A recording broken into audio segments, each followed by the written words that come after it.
Hello everyone, I am Dr. Rahul Kaushik. Today we are going to discuss one of the important topics of your syllabus of pharmacognosy and phytochemistry part 2. This topic is covered in unit 4 and the topic is industrial production, estimation and utilization of forskolin. Forskolin is a labdane diterpene as you can see easily in the structure. It's a bicyclic diterpene. The compound is isolated from the roots of Coleus forskolin, and the plant belongs to the family of mint and tulsi, which is Labitiae or Lamiaceae family. Labdane, chemically it is a natural bicyclic diterpene. It is named labdane because the very first members of this class were originally obtained from labdanum, which is a resin derived from the gum rock rose with biological source Cistus maculatus. If we if we look at the geographical distribution of Coleus forskolin, the drug Coleus forskolin is widely distributed in Indian subcontinent, and Indian subcontinent is said to be the place of origin for these Coleus forskolin species.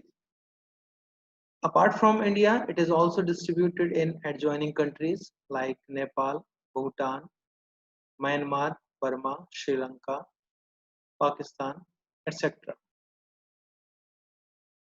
When we talk about the individual compound forskolin, we should know what is the solubility of forskolin. So it is soluble in ethanol, chloroform, and dimethyl sulfoxide, but it is not soluble in water. These solubility profiles are quite important because we are going to isolate and produce these phytoconstituents. So it is very important to know about the solubility of phytoconstituent. If we talk about the uses are antioxidant. It is used in chronic congestive heart failure. It can also be used in glaucoma, asthma, and cancer. Apart from this, the compound forskolin is being used worldwide as nutraceutical for various diseases or as a prophylactic treatment of various disorders, especially lifestyle disorders. Since we are concerned about the isolation of phytoconstituents from the raw material, so we should know about what raw material we are going to use for production and isolation of this forskolin. If you can see in the first picture, we have the leaves. We have the leaves of Coleus forskolin, and if you remember, the leaves are having crenations or crenated margin, and the similar margins we can also see in the leaves of tulsi and mint. So this is the relation how it is connected with the Lamiaceae family. In the second picture, you can see the uprooted plants of Coleus forskolin. These are the tuberous roots. These tuberous roots are exposed to direct sunlight for drying, and you can see in the fourth picture that there are some farmers who are separating the debris from the real drug during drying procedure. Since we are concerned about a single moiety, a single phytoconstituent forskolin, so we must know the mode of action, how uh, this phytoconstituent forskolin acts on the human body. Uh, this forskolin, when it gets entered into your body, it activates the enzyme adenylate cyclase, which is found on the cellular membrane. This adenylate cyclase, it activates the intracellular ATP into cyclic AMP. Means adenosine triphosphate is being converted into cyclic adenosine monophosphate with the help of adenylate cyclase.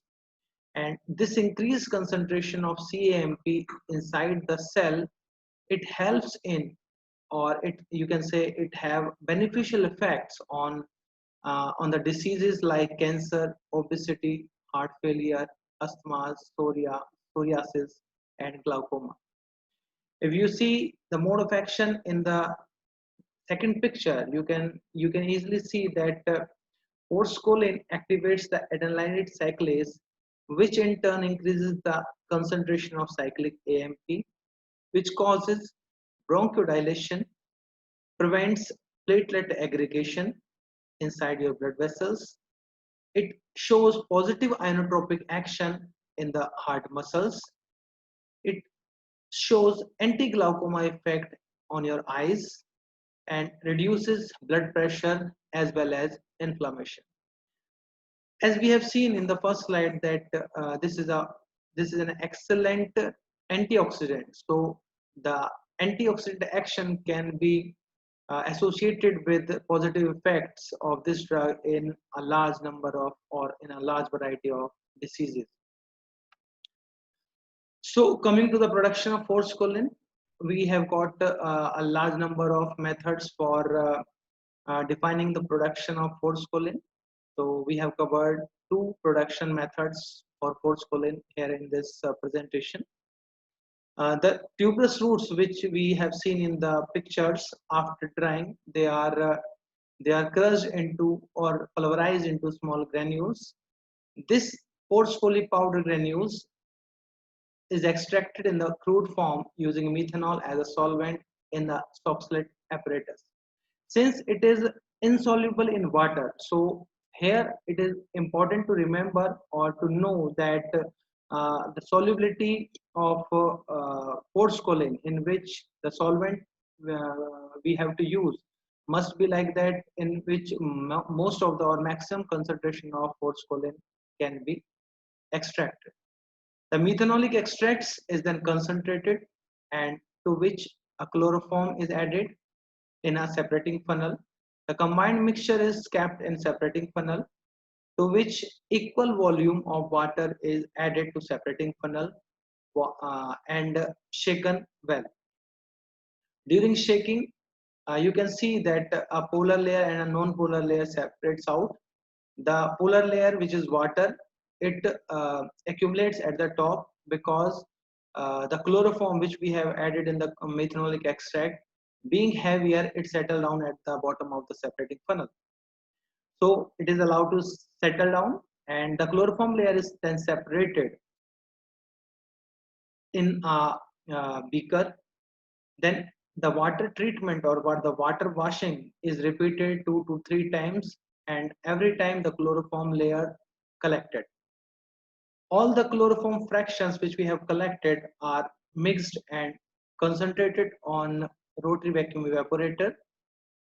The crude forskolin can be precipitated from this concentrated chloroform fraction using ice cold N-hexane. The forskolin, the crude forskolin, we can say it's a reddish brown to brown colored powder. It is obtained from the cold N-hexane in the form of precipitate. This time we got crude forskolin. The pure forskolin, which are white crystals, they can be obtained by further purification of this crude forskolin using column chromatography or any other suitable method.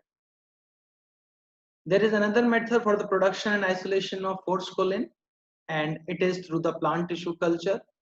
Here we took the explant, which is the apical leaf bud, which is collected from the greenhouse grown Folius forskolli plants.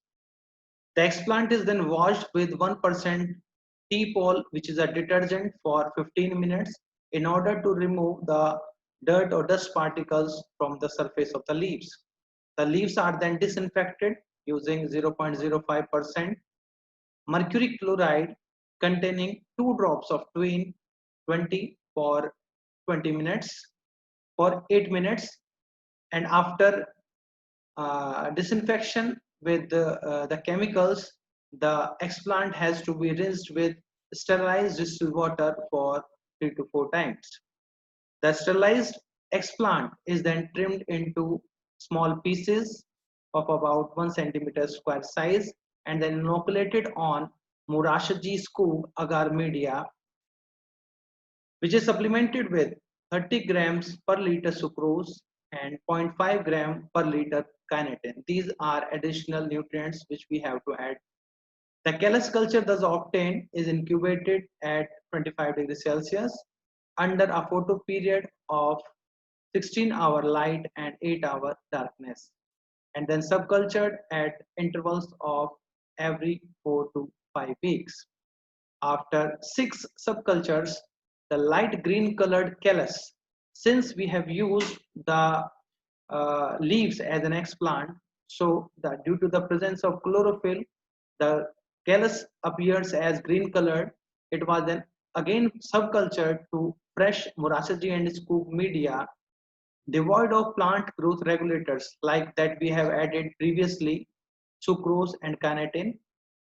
This time we are not adding sucrose and kinetin, but we are adding a solution which is containing 0.1% sodium chloride. The forskolin content was estimated at every 5 days after subculturing onto the sodium chloride containing medium.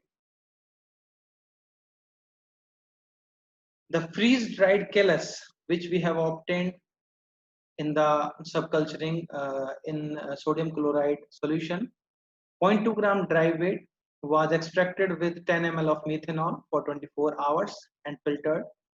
The remaining callus was then extracted with 10 ml of 95% ethanol for 12 hours. The methanolic and ethanolic extracts, they both are combined and evaporated in vacuum, resulting the residue which we get after evaporating the solvents was dissolved in 2 ml of chloroform, and then solubles were collected by centrifuge at 12,000 rpm for 10 minutes. The supernatant liquid which we got after centrifugation, it was evaporated in vacuum and the residue was dissolved in 1 ml of methanol and a liquid of 25 microliter, and it was subjected to high performance liquid chromatography.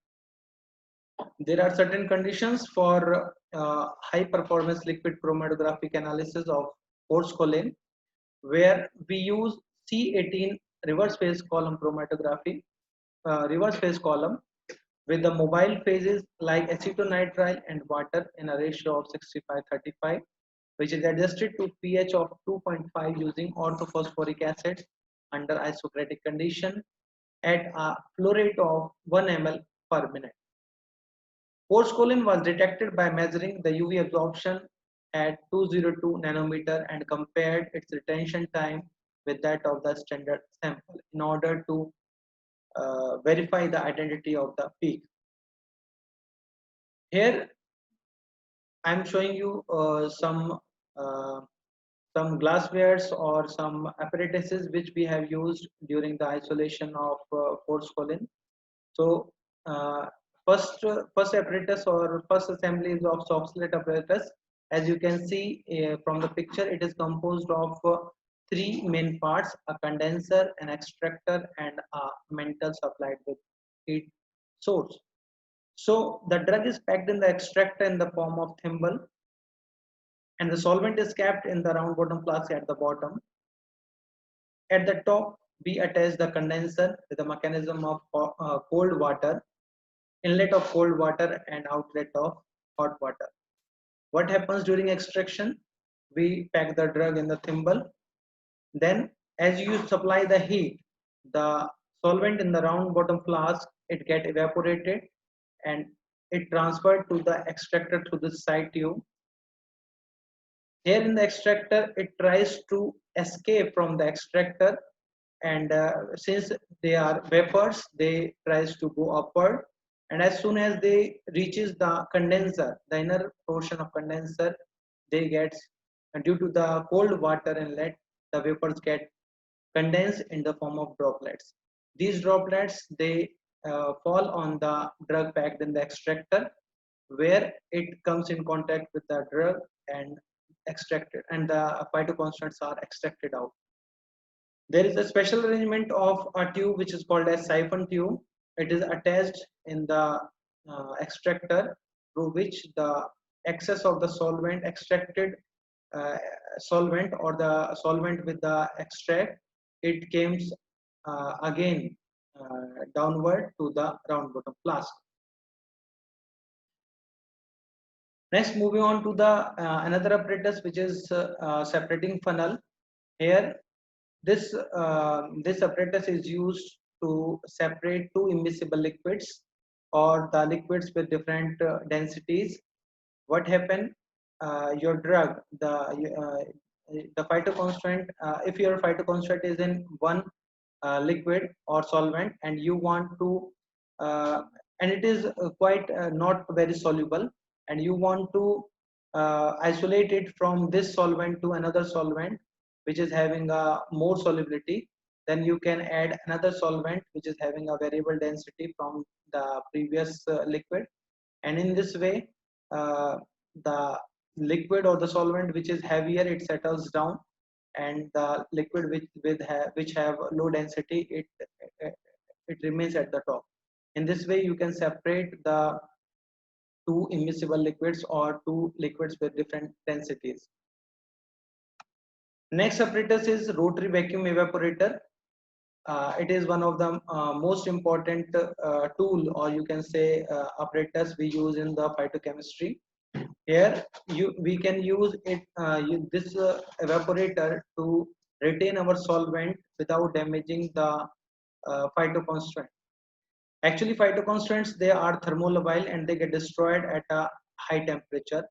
So in order to remove excess solvent from the phytoconstants or the extracts, and preserving the identity or the you can say the physical state of the phytoconstant, it is very important to remove the solvent at a very low temperature.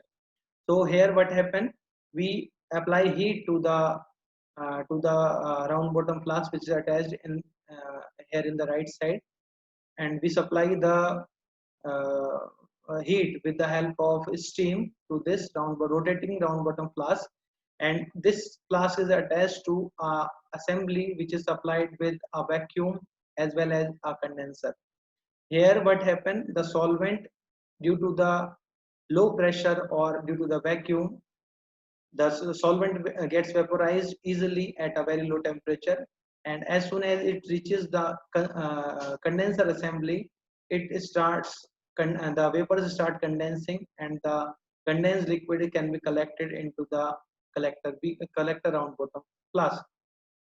So this technique is very efficient in recovering the solvents and minimizing the cost of isolation.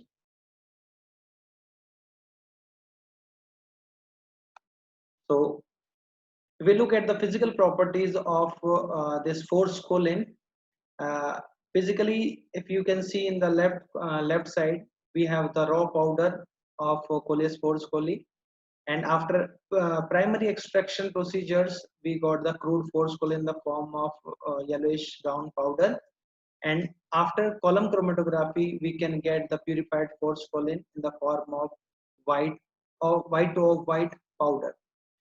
The compound forskolin is having the melting point of 228 to 232 degrees Celsius, a boiling point of 520 degrees Celsius, as we have already uh, seen that the forskolin is insoluble in water, but it is soluble in DMSO, dimethyl sulfoxide.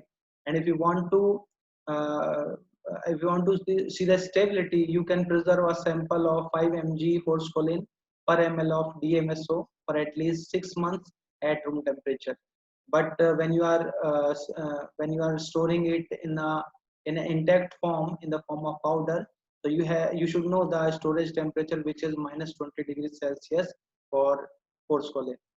It is heavier than water, so it is having a density of 1.23, It is available in white to off-white powder, and water solubility, it is insoluble in water, and it can be detected under UV spectroscopy at a lambda vax of 305 nanometers. As per your syllabus, we also have to we have to separate the phytoconstituents as well as to confirm their identity. So we have got numerous methods for confirming the identity of the phytoconstituents. We have thin layer chromatography, through which we separate the phytoconstituents present in an extract. And we have HPLC, which is a sophisticated technique which is also used for this purpose. But TLC is can be qualitative only, whereas HPLC is both qualitative and quantitative.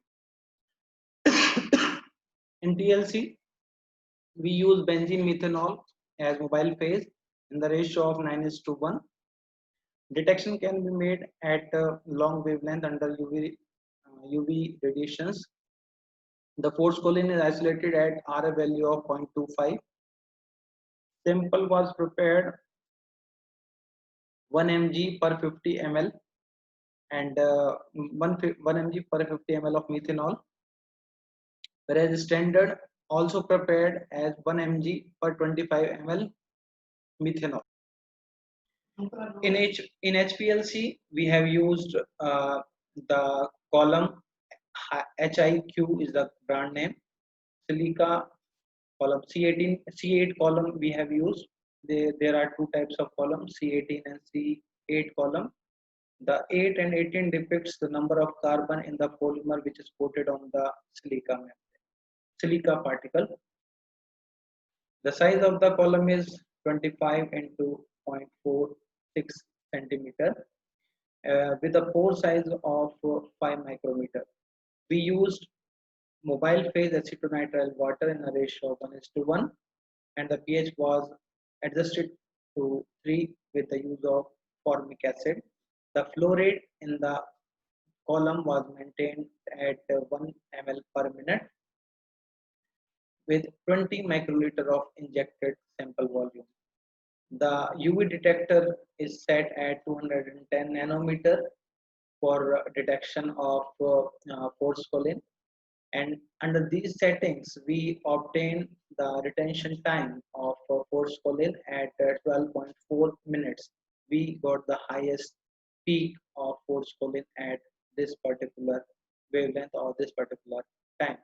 The sample was prepared using the same method, but here 1 mg of the drug was solubilized in 50 ml of mobile phase, whereas the standard was also prepared by dissolving 1 mg of standard forskolin in 50 ml of mobile phase.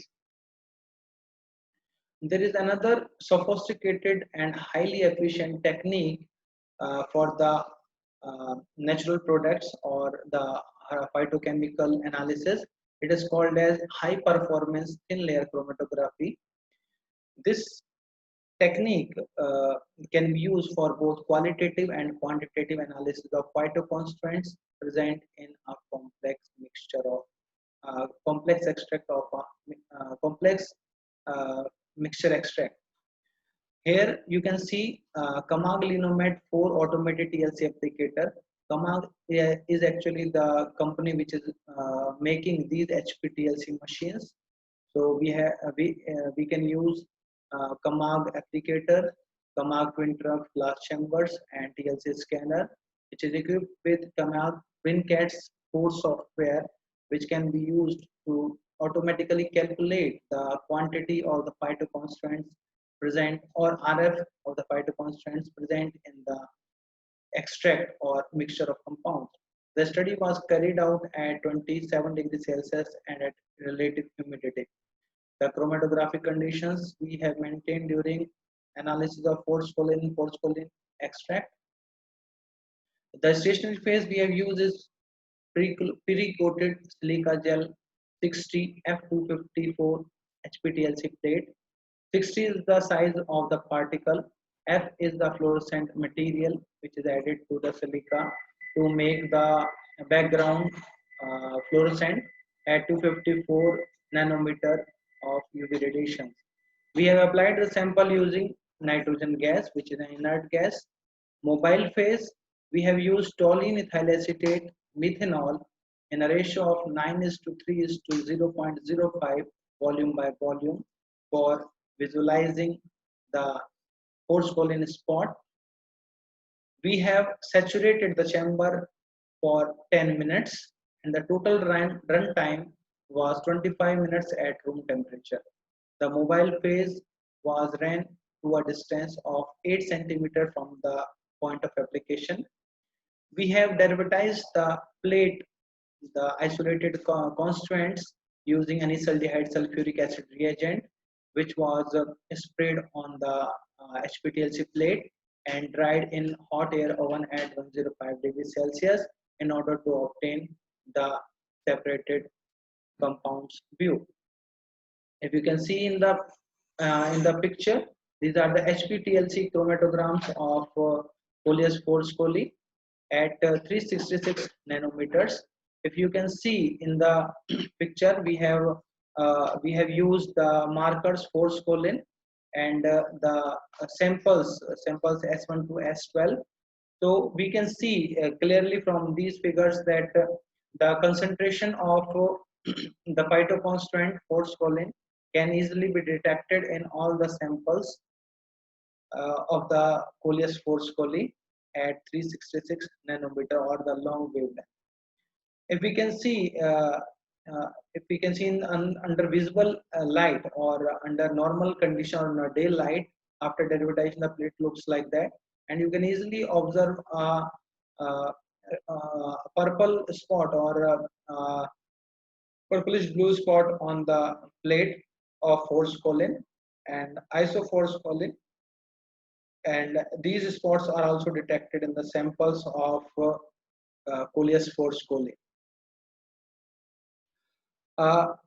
As per your syllabus, we also have to study the utilization of these isolated phytoconstituents. So, as we have seen initially in our previous slides or in the very first slides, that forskolin is widely used in the treatment of various heart-related disorders. Here also, we can use this forskolin in management of high blood pressure, angina, respiratory illnesses like asthma.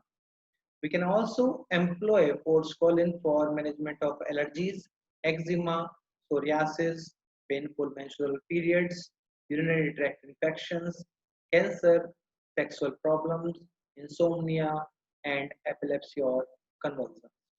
We can also instill the forskolin drops in the eyes for the treatment of glaucoma, which reduces the intraocular pressure inside the eyes. As we have already discussed that forskolin or its product are being employed or are being used worldwide as nutraceuticals.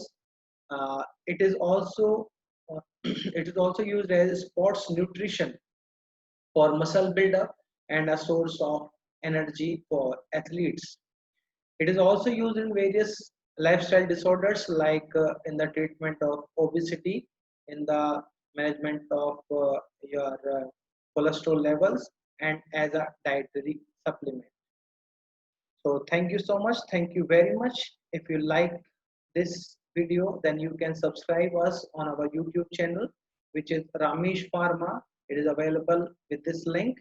And in case you need more information regarding the topic, you can mail me at my email ID, which is dr dr drrahulkchji@gmail.com. Thank you very much for your patience and have a nice day.